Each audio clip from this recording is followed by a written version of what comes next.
वाला है, दिल को छूने वाला है। और ये माहौल भी यही कह रहा है, ये माहौल भी इस बात का संदेश दे रहा है, ये माहौल भी उस संकल्प का परिचय करा रहा है, नहीं चाहिए कट्टा सरकार, नहीं चाहिए कट्टा सरकार। फिर एक बार, फिर एक बार, फिर एक बार, नहीं चाहिए, नहीं चाहिए, नहीं चाहिए, नहीं चाहिए।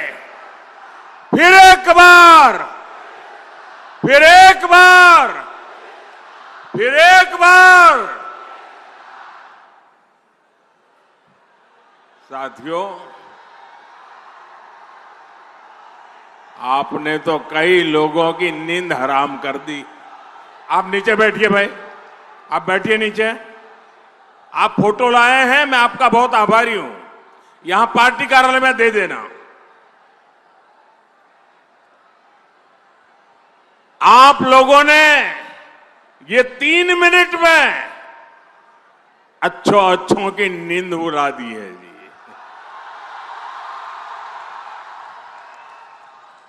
यही तो जनता जनार्दन की ताकत होती है।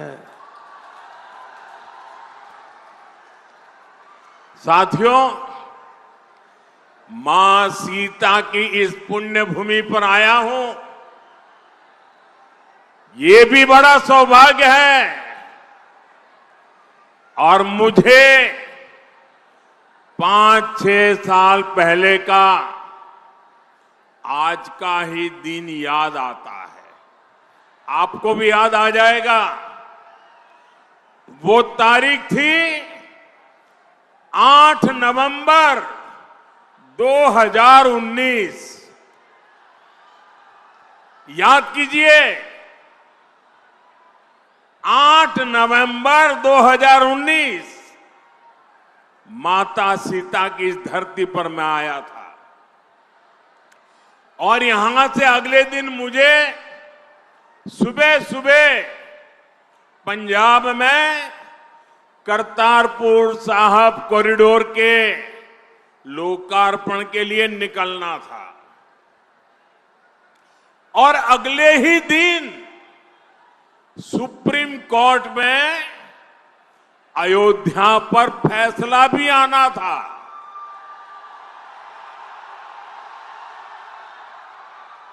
मैं मन ही मन प्रार्थना कर रहा था कि सीता मैया के आशीर्वाद से फैसला रामलला के पक्ष में ही आए।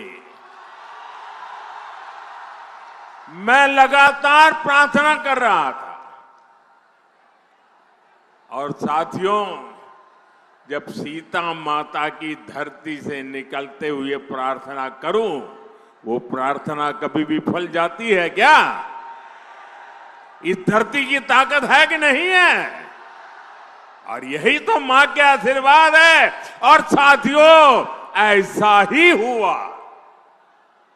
सुप्रीम कोर्ट ने रामलला के पक्ष में ही फैसला दिया। आज मां सीता की इस पुण्य भूमि पर आया हूं, आपका आशीर्वाद ले रहा हूं। और उस इतने सारे उत्साह से भरे लोगों के बीच वो दिन याद आना बहुत स्वाभाविक है।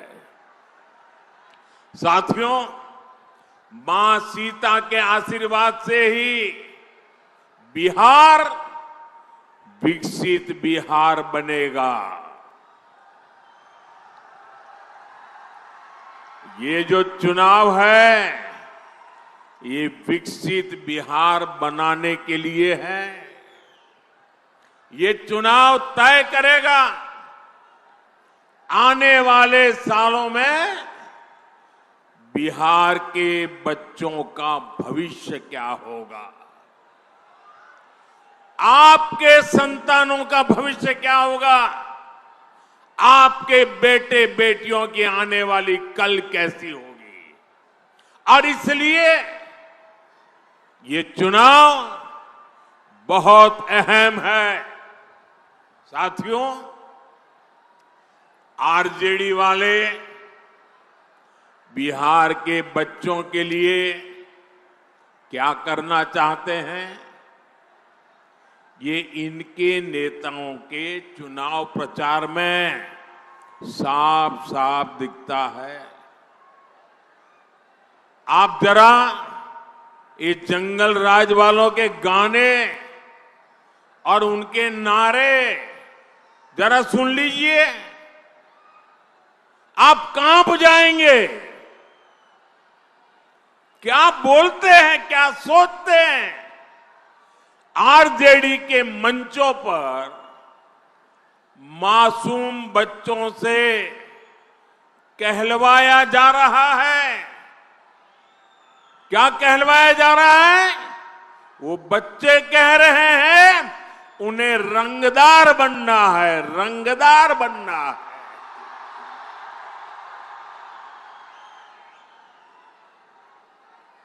आप मुझे बताइए, बिहार का बच्चा रंगदार बनना चाहिए या डॉक्टर बनना चाहिए? रंगदार बनना चाहिए या डॉक्टर बनना चाहिए? क्या हम हमारे बच्चों को रंगदार बनने देंगे? क्या रंगदार बनाने वालों को जीतने देंगे? बिहार का बच्चा रंगदार नहीं बन सकता। अब हमारा बच्चा इंजीनियर बनेगा, डॉक्टर बनेगा, एडवोकेट बनेगा, अदालत में जज बनेगा। मैं बिहार में आपको, यहां फैशन है ना, कट्टा लेकर के आ जाते हैं, फिर बोलते हैं हैंड्स अप, यही है ना। मैं बिहार में आपको हैंड्स अप कहने वाले, अब बिहार में उनके लिए जगह नहीं है। अब तो बिहार में स्टार्टअप के सपने देखने वाले चाहिए, हैंड्स अप वाले नहीं चाहिए हमें। साथियों, हम बच्चों के हाथ में किताबें, कंप्यूटर, लैपटॉप दे रहे हैं। हमारे बच्चे खेल में आगे बढ़े, इसलिए हम उन्हें बैट दे रहे हैं, हॉकी स्टिक दे रहे हैं, फुटबॉल दे रहे हैं, वॉलीबॉल दे रहे हैं। लेकिन आरजेडी के लोग बिहार के युवाओं को कट्टा और दूनाली देने की बात कर रहे हैं। ये लोग खुद के बच्चों को मंत्री बनाना चाहते हैं। बेटा हो बेटी, कोई सांसद बने, कोई एमएलए बने, कोई मंत्री बने, कोई मुख्यमंत्री बने, अपने संतानों के लिए तो वो ये सपने देखते हैं। और आप सभी के बच्चों को रंगदार बनाना चाहते हैं, रंगदार बनाने। मुझे पूरी ताकत से बताइए भाइयों, ये रंगदार बनाने वाला पाप आपको मंजूर है क्या? ये बिहार को मंजूर है क्या? क्या इन बच्चों को मंजूर होगा क्या? साथियों, जंगल राज का मतलब है कट्टा, क्रूरता, कटुता, कुसंस्कार, करप्शन। क्या कर रहे हैं लोग?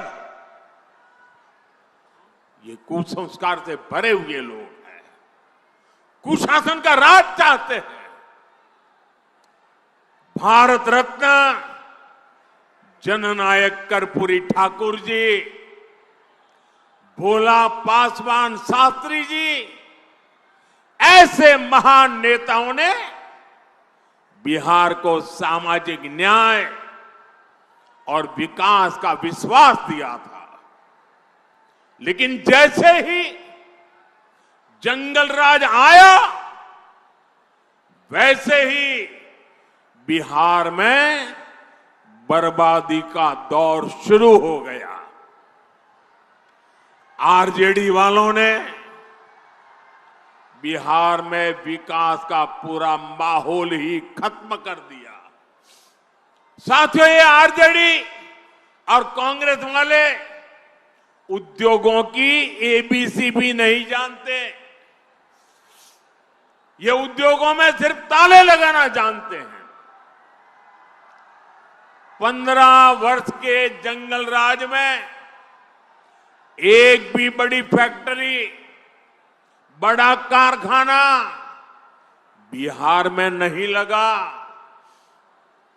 यही मिथिला में जो मिलें थी, फैक्ट्रियां थी, वो भी बंद हो गई।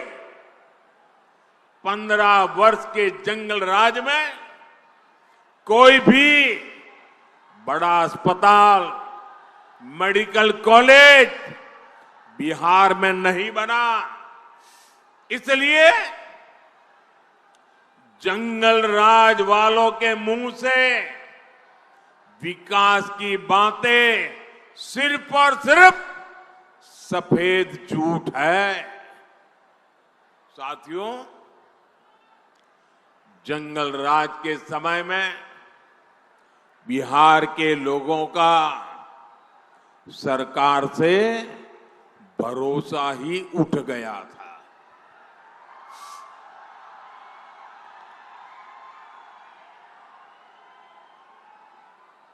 उठ गया था कि नहीं उठ गया था? भरोसा उठ गया था कि नहीं उठ गया था? कोई भरोसा बचा था? नीतीश जी के नेतृत्व में एनडीए सरकार ने बिहार का टूटा हुआ भरोसा लौटाया है। अब निवेशक बिहार आने के लिए उत्सुक है। यहां अच्छी सड़कें बन रही हैं, रेल और हवाई कनेक्टिविटी बेहतर हो गई है, बिजली के नए नए कारखाने बन रहे हैं। यहां जो रीगा चीनी मिल है वो फिर से शुरू हो चुकी है। आने वाले समय में बिहार में ऐसी मिलें और फैक्ट्रियां बनाने का काम और मजबूती के साथ आगे बढ़ेगा। गन्ना किसानों के हितों को देखते हुए हमारी सरकार गन्ने के इथेनॉल बनाने को भी बढ़ावा दे रही है। साथियों, भाजपा एनडीए जो कहती है वो करके दिखाती है। और मोदी की गारंटी मतलब गारंटी पूरा होने की गारंटी।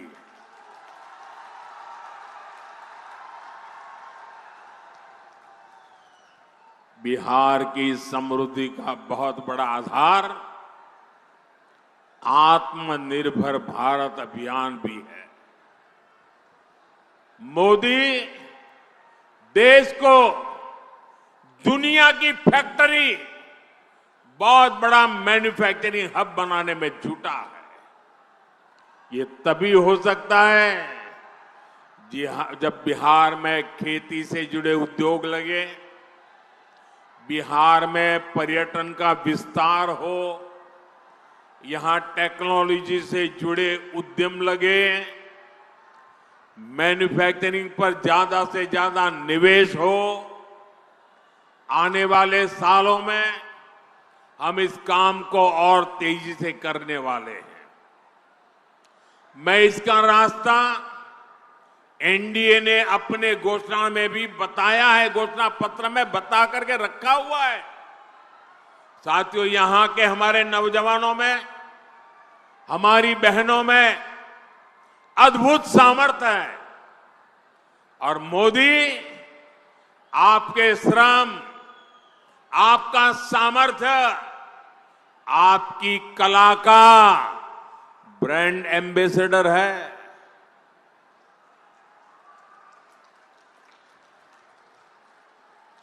अब आप कहेंगे मोदी कहां से मेरा ब्रांड एम्बेसडर बन गया? मैं बताता हूं कैसे बन गया। अभी कुछ महीने पहले मैं अर्जेंटीना गया था, बहुत दूर है यहां से। वहां के जो उपराष्ट्रपति हैं, उनको मैंने यहां की बहनों की बनाई मधुबनी पेंटिंग भेंट की थी और वो ऐसे देखते थे, बड़ा अजूबा लग रहा था उनको। और जब मैंने कहा कि मेरी बहनें बनाती है, बिहार के ऐसे कोने में बैठी हुई बहनें बनाती, गांव की बहनें, तो ऐसे ही देख रहे मेरे सामने। बताइए, मैं आपका एम्बेसडर बना कि नहीं बना? मैं आपका ब्रांड एम्बेसडर बना कि नहीं बना?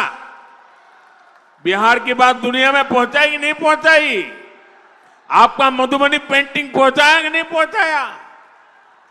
इसी तरह दिल्ली में G20 समिट के दौरान दक्षिण कोरिया के राष्ट्रपति को भी मैंने मधुबनी पेंटिंग देने का काम किया। साथियों, ये सब मैं इसलिए करता हूं क्योंकि मुझे बिहार पर गर्व है। मुझे बिहार की माताओं बहनों के सामर्थ्य पर गर्व है। मुझे बिहार की बेटियों की ताकत पर गर्व है। मैं चाहता हूं आपकी कला, आपका कौशल दुनिया भर में पहुंचे।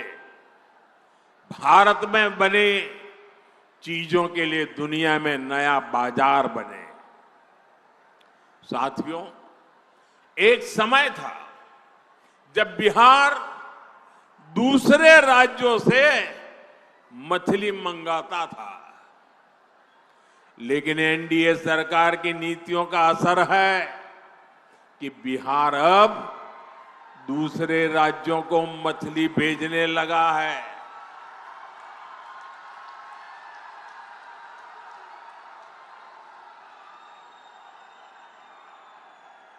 और ये हमारे मछली के क्षेत्र में काम करने वालों की ताकत देखिए। बड़े बड़े लोग भी यहां की मछली अब देखने के लिए आ रहे हैं, पानी में डुबकी लगा रहे हैं।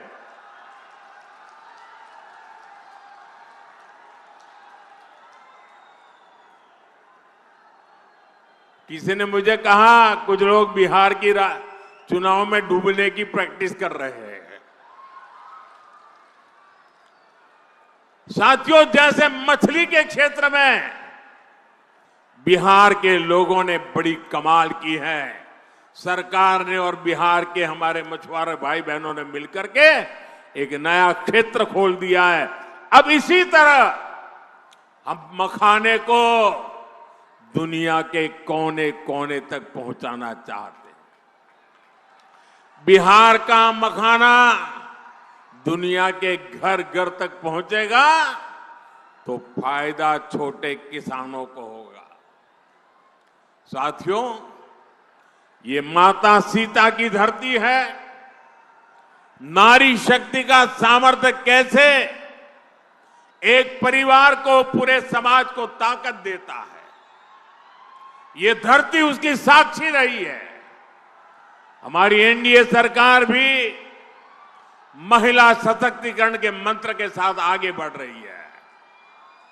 और मेरी सभी नौजवानों से प्रार्थना है, साथियों जगह है नहीं, आप कृपा करके जहां है वहीं रुक जाइए।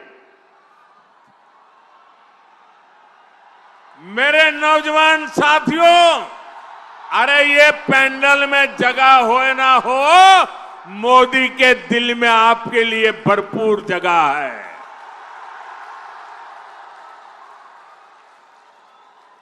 साथियों, सरकार की नीतियों और निर्णयों का असर हम हर क्षेत्र में देख रहे हैं।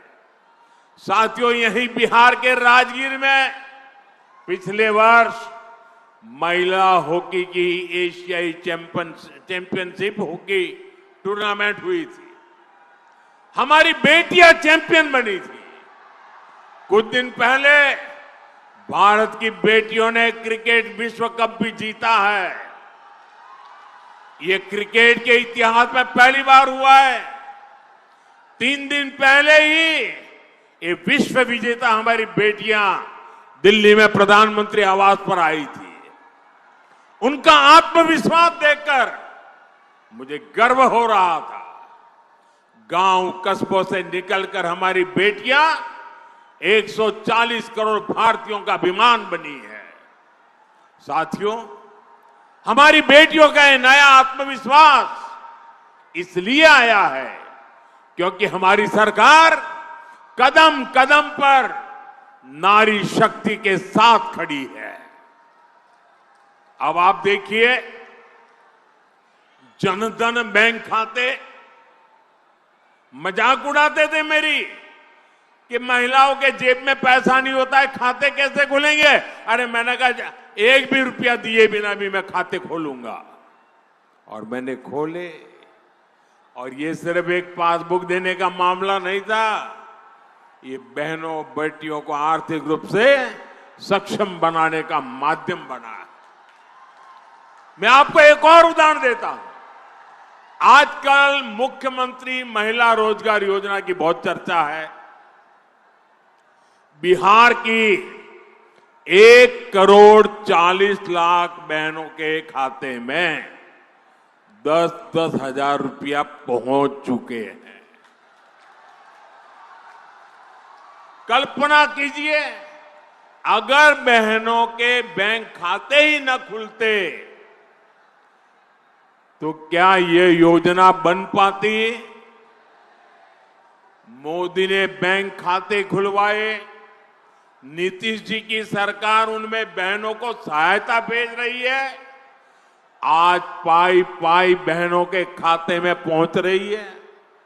और इसलिए आप याद रखिए, अगर आरजेडी और कांग्रेस का जंगल राज होता तो आपके हक का पैसा भी लूट जाता। और ये मैं नहीं कह रहा हूं, ये कांग्रेस के नामदार है ना, उनके पिताजी खुद कहते थे जब वो प्रधानमंत्री थे और पूरे देश में पंचायत से पार्लियामेंट तक सिर्फ और सिर्फ कांग्रेस का ही झंडा फहरता था। सारी सरकारें उनकी थी, म्युनिसिपैलिटी उनकी, ग्राम पंचायत उनकी, सब कुछ उनका था। उस समय कांग्रेस के एक प्रधानमंत्री, ये नामदार के पिताजी, वो कहते थे कि दिल्ली से 1 रुपया निकलता है तो गांव में जाते जाते 15 पैसा हो जाता है। जरा बताओ, ये कौन सा पंजा था जो 1 रुपये को घिसता घिसता घिसता 15 पैसे कर देता था। ये कौन सा पंजा था? आज भाइयों बहनों, अगर पटना से 1 रुपया निकलता है तो पूरे 100 पैसे आपके खाते में जमा होते हैं। आज दिल्ली से 1 रुपया निकलता है तो 100 के 100 पैसे आपके खाते में जमा होते हैं। और इसलिए मेरे माताओं, बहनों, भाइयों, नौजवानों, आपको सावधान रहना है। कांग्रेस, आरजेडी आपका पैसा लूटने की फिराक में बैठी है। साथियों, कांग्रेस और आरजेडी के लोग इतने सालों तक सत्ता में रहे। इन लोगों ने विकास के नाम पर सिर्फ घोटाले किए। जो दूर दराज के क्षेत्र थे उनको ये लोग पिछड़ा घोषित कर देते थे ताकि वहां लोग विकास के बारे में सोच ही ना पाए। देश के 100 से अधिक जिले ऐसे थे जिनको कांग्रेस ने पिछड़ा घोषित कर दिया था। इसमें बिहार के भी अनेक जिले थे और सीतामढ़ी भी उनमें से एक था।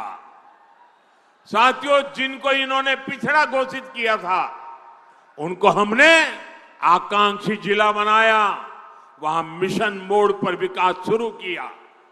मुझे गर्व है कि हमारा सीतामढ़ी भी आज विकास के मामले में दूसरे जिलों को टक्कर दे रहा है। आज सीतामढ़ी में पूरे बिहार में विकास की नई रफ्तार दिखाई दे रही है। नई रेल लाइनें, अमृत भारत जैसी नई रेल सेवा, आधुनिक रेलवे स्टेशन, नया इंजीनियरिंग कॉलेज, नया मेडिकल कॉलेज, ये सब अब सीतामढ़ी की पहचान बन रहे हैं। और मैं आपको भरोसा दिलाता हूं, बिहार में फिर से एनडीए सरकार बनते ही हम विकास की इस गति को और मजबूती देंगे और आप लोगों का कल्याण का काम करेंगे। साथियों, हमारी सरकार यहां विकास भी कर रही है और विरासत को भी सम्मान दे रही है। हम इस क्षेत्र को रामायण सर्किट से जोड़ रहे हैं। सीतामढ़ी से अयोध्या के लिए सीधी रेल सेवा भी इसी प्लान का हिस्सा है। आपके पाहुन, आपके दामाद जी तो खुद प्रभु श्री राम है। अयोध्या में सीतामढ़ी के दामाद जी का भव्य मंदिर बन गया है। अब माता के मायके की बारी है। पुनौरा धाम की भव्यता अब पूरी दुनिया देखेगी। साथियों, एक तरफ एनडीए सरकार अपने तीर्थों का विकास कर रही है, वहीं दूसरी तरफ कांग्रेस और आरजेडी के लोग हमारी आस्था का अपमान कर रहे हैं। आपने कांग्रेस के नामदार की बातें सुनी होगी। उन्होंने छठ पूजा के लिए क्या कहा, छठ महापर्व के लिए क्या कहा। छठ महापर्व आज देश और दुनिया में लोग श्रद्धापूर्वक मनाने लगे हैं। ये छठ महापर्व हमारी बिहार की माताओं बहनों की तपस्या का एक गौरवपूर्ण याद रखने वाला, इतिहास की तवारख में गोल्डन अक्षरों से लिखे जाने वाली तप है। 3-3 दिन तक तपस्या करती है, आखिर में तो पानी तक नहीं पीती है। इतनी बड़ी तपस्या छठ महापर्व की होती है। और ये कांग्रेस के नामदार क्या कह रहे हैं? छठ महापर्व, छठ पूजा, ये तो ड्रामा है, ड्रामा, नौटंकी है। माताओं बहनों, ये आपका अपमान है कि नहीं है? ये आपका अपमान है कि नहीं है? ये छठ मैया का अपमान है कि नहीं है? हमारी परंपरा का अपमान है कि नहीं है? हमारी विरासत का अपमान है कि नहीं है? हमारी संस्कृति का अपमान है कि नहीं है? ऐसा अपमान करने वालों को सजा मिलनी चाहिए कि नहीं मिलनी चाहिए? आप सजा देंगे कि नहीं देंगे? बड़ी ताकत से सजा देंगे कि नहीं देंगे? और लोकतंत्र में सजा देने का तरीका है वोट। आपका एक वोट उनको ऐसी सजा देगा, ऐसा सजा देगा कि दोबारा ऐसा कहने की हिम्मत नहीं करेंगे। यही लोग हैं जिन्होंने महाकुंभ को लेकर गलत बातें की, महाकुंभ को फालतू कहा, राम मंदिर की प्राण प्रतिष्ठा का भी इन्होंने अपमान किया। अयोध्या में राम मंदिर परिसर में ही महर्षि वाल्मीकि जी का मंदिर बनाया गया है, निषाद राज का भी मंदिर वहां बनाया गया है, माता शबरी का भी मंदिर वहां बनाया गया है। ये आरजेडी कांग्रेस वाले अपने वोट बैंक की वजह से राम जी का ही बहिष्कार करते, इतना नहीं, ये निषाद राज का बहिष्कार करते हैं, वाल्मीकि जी का बहिष्कार करते हैं, शबरी माता का बहिष्कार करते हैं। साथियों, जिनकी नीतियां तुष्टीकरण से प्रेरित है वो बिहार का भला नहीं कर सकते। ये लोग तो समाज में कटुता ही पैदा कर सकते हैं। आप देखिए, आरजेडी कांग्रेस के नेता वोट बैंक के तुष्टीकरण के लिए घुसपैठियों को ताकत को देने के लिए, घुसपैठियों को बचाने के लिए पूरी शक्ति से लगे हुए हैं।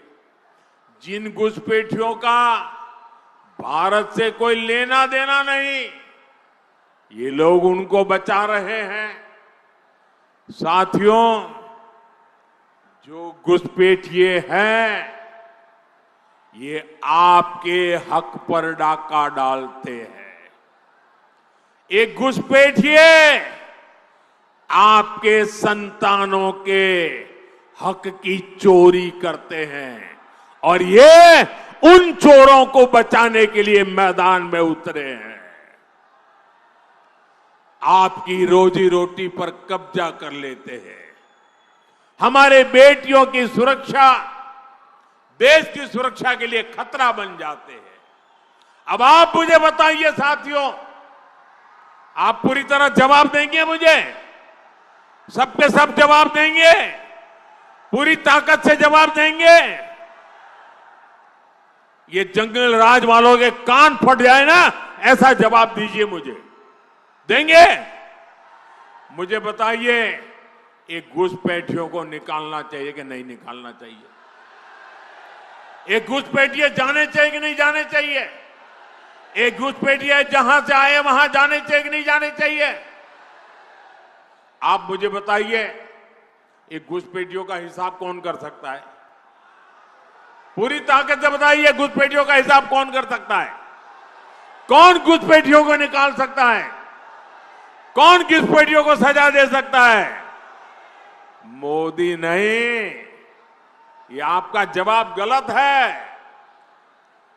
ये घुसपैठियों का हिसाब चुकते करने का काम मोदी नहीं, आपका एक वोट कर सकता है। आपका एक वोट कर सकता है। आपके वोट की ताकत है। एनडीए को मिला आपका हर वोट घुसपैठियों के विरुद्ध कार्रवाई को करके रहेगा, मैं आपको वादा करता हूं। साथियों, पहले चरण में एनडीए ने बिहार में जीत की तरफ बड़ा मजबूत कदम रख दिया है।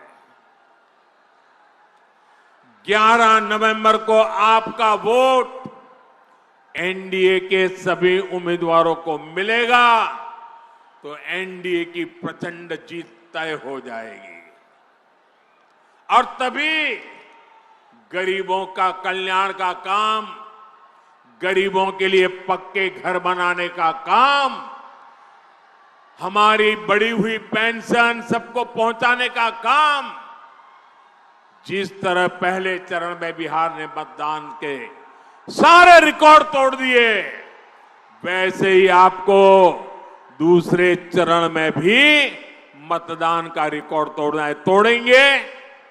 मतदान का रिकॉर्ड तोड़ेंगे? जरा सब पूरी ताकत से बताइए, मतदान का रिकॉर्ड तोड़ेंगे? हर बूथ में ज्यादा मतदान कराएंगे?